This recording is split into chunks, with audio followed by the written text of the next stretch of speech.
Apa kabar kalian semua yang ada di rumah? Semoga kalian tetap dalam keadaan sehat walaupun di rumah aja ya. Jadi kemarin sekitar 2 mingguan gitu aku kan bikin question and answer di Instagram. Aku minta pendapat kalian buat bikin buat apa sih yang bikin kalian resah di rumah gitu kan, biar aku nanti bikin videonya gitu.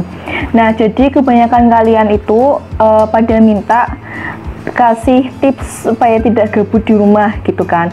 Kan udah kurang lebih kira-kira kita udah hampir 3 minggu atau bahkan hampir sebulan kita tuh di rumah kan, karena adanya virus corona ini gitu. Jadi langsung aja aku akan ngasih tahu kalian hal-hal apa aja sih yang bakal kalian lakuin di rumah supaya kalian gak bosan. Oke, jangan lupa subscribe video ini dan like video ini, kemudian komen di bawah kalau kalian ada request video biar aku suruh bikin ngapain. Oke, langsung aja keep watching. Tips biar nggak gabut di rumah pada masa stay at home ini, hal yang pertama adalah kalian bisa membuat diary gitu, kayak membuat apa aja hal-hal yang harus aku lakuin di rumah gitu. Misal hari ini aku akan melakukan belajar, terus kedua itu mengerjakan PR, ketiga menyapu halaman, keempat nyabutin rumput atau gimana. Pokoknya setiap hari kalian harus membuat rencana-rencana kegiatan gitu kan. Jadi setiap hari kalian akan mendapatkan kegiatan yang berbeda, jadi kalian tidak akan bosan. Oke. Yang kedua adalah sebagai pelajar atau mungkin mahasiswa, kalian pasti banyak tugas kan, banyak tugasnya yang aneh-aneh juga, aku paham. Jadi kalian bisa mengerjakan tugas itu dengan pelan-pelan gitu, gak usah cepat-cepat, gak usah mepet-mepet deadline. Jadi kalian tuh sabar, ada tugas kayak istilahnya itu dicicil kali ya. Nah, kalian bisa mencicil tugas kalian supaya tidak berat gitu kan. Aku tahu pasti tugasnya banyak. Oke, lanjut. Step yang ketiga adalah sekarang kan bulan puasa, jadi kalian tuh harus memperbanyak membaca Al-Quran, karena membaca Al-Quran itu bisa membuat pahala kita nambah.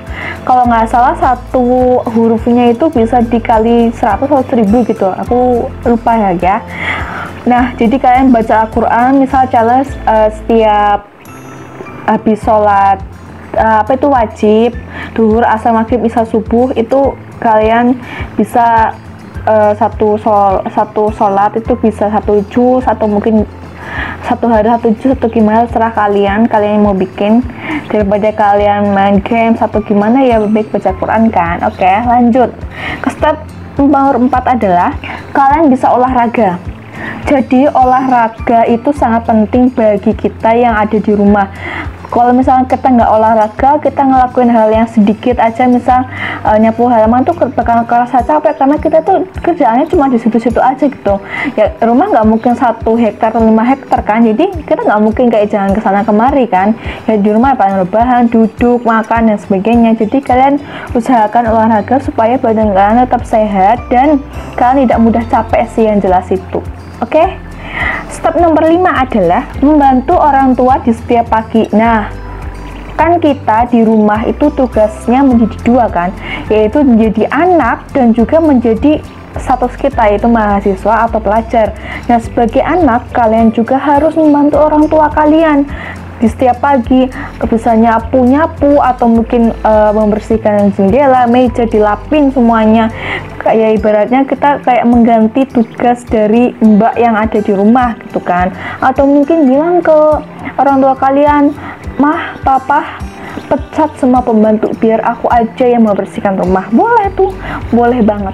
Oke, lanjut ke step nomor 6 adalah akhir-akhir ini itu banyak sekali challenge ya di Instagram, di TikTok atau mungkin di YouTube ya. Banyaklah aku lihat ada pas ngebras challenge, terus kemudian di TikTok tuh banyak banget kan goyang-goyangan yang saya nggak paham, saya nggak pernah main TikTok gitu.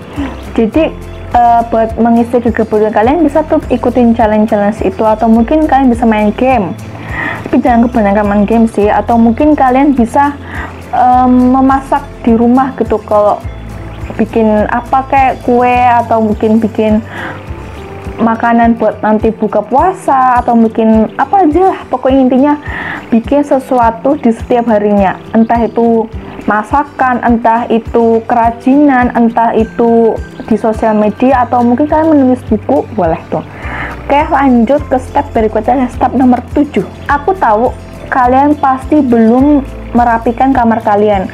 Nah, selama liburan ini kalian tuh beres-bereslah rumah, atau mungkin yang paling kecil dulu lah kamar kalian harus diberesin.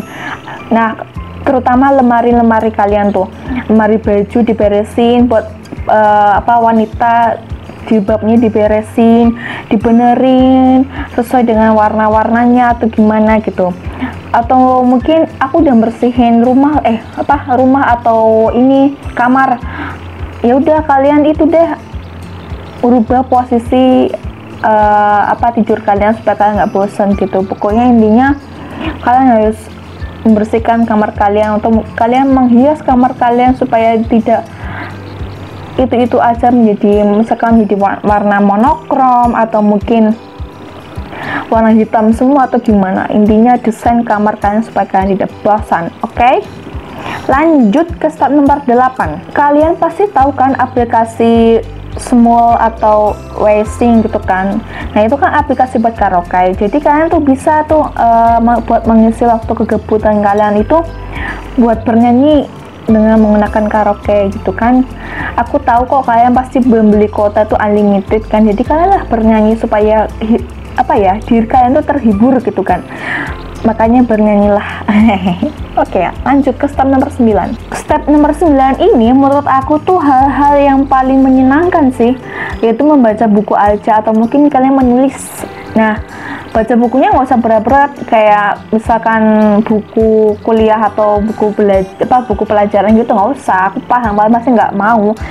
Kalian bacalah buku misal yang komik-komik, atau mungkin novel, atau mungkin kalian bisa download aplikasi Wattpad atau Line Webtoon, itu banyak banget kayak ceritanya.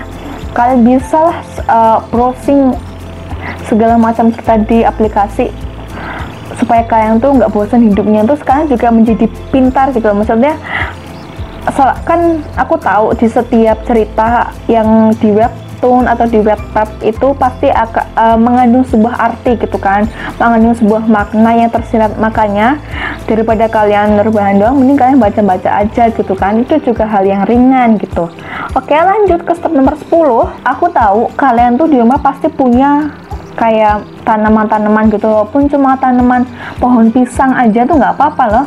Kalian bisa lah nyebutin rumputnya, atau mungkin kalian mulai menanam-nanam tanaman kayak misal bunga-bungaan gitu kan. Bunga apa sih ya? Bunga mawar, bunga kamboja, terus bunga melati, atau mungkin nanam buah-buahan, atau mungkin nanam yang lain-lainnya, bunga-bunga tanaman gitu, tanaman hias kali ya. Nah, kalian tuh bisa. Terus gimana cara beli bibitnya? Beli aja di tukang tanaman kan. Lagian juga kalian keluar cuma sebentar, habis itu kalian tanaman di rumah, terus rawatlah sampai tanaman itu bisa menghasilkan buah atau berbunga. Oke?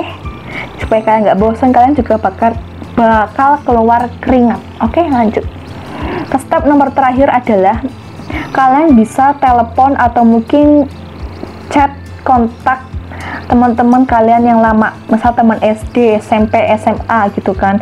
Pasti kalian udah kayak ya lost kontak lah, udah nggak ada kabar. Aku juga nggak tahu kabar mereka gimana. Ya udah kalian chat lah teman-teman kalian gimana kabarnya, supaya silaturahmi bisa kembali terjalin gitu kan. Dan juga kalian bisa menambah rezeki loh. Oke? Sekian vlogku kali ini, semoga bermanfaat. Semoga kalian tidak bosan di rumah dalam menghadapi COVID-19 ini, dalam menghadapi masa karantina ini, dalam hashtag stay at home atau work from home atau di rumah aja. Oke? Tetap jaga kesehatan, jangan rebahan mulu, bikin kegiatan kalian itu menarik supaya kalian tuh ngelakuinnya gak setengah-tengah. Terus juga bikinlah progres setiap harinya. Misalkan hari ini aku akan olahraga 30 menit, hari besoknya 1 jam ya gitu kan, ada progresnya ya gitu. Oke? Sekian dulu, jangan lupa sahur bagi kalian yang menunaikan ibadah puasa, dan bye.